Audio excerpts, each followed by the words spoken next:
नमस्ते। आज हामी कवि शिरोमणि लेखनाथ पौडेलको काल महिना शीर्षकको कविता प्रस्तुत गर्न गइरहेका छौं। स्वीकार दिनुहोला। बाका भूल दया क्षमा र ममता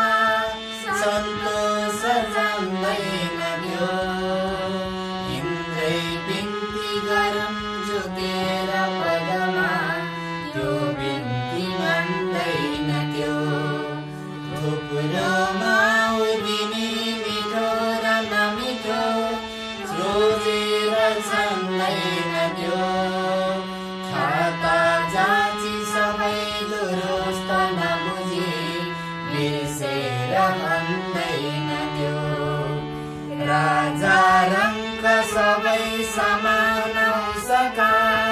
वैषम्य गर्दैन त्यो आयो टप्पटी प्यो लाग्यो मिति पुग्यो टारेर डर्दैन त्यो लाखौं औषध अस्त्र शस्त्र महिमा देखेर डर्दैन त्यो व्याधा तुल्य लुकेर चल्दछ सदा मारेर मर्दैन त्यो आँसुका दहमा नुहाउँछ चिसो पानी रुचाउन्न त्यो सुक्खा जर्जर अस्ति पन्जर बिना सैया बनाउन्न त्यो मैलो भस्म शिवाय अङ्गभरमा केही लगाउन्न त्यो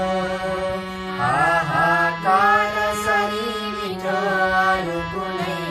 सङ्गीत गाउन्न त्यो जो मिल्छ सुलुक्क मिल्छ मुखमा हारी चपाउन्न त्यो हाल्यो जम्मा सबै चपाउन भने आहार पाउन्न त्यो जति मिल्छ उति उकेल्दछ पनि केही पचाउन्न त्यो यही चालासित कल्प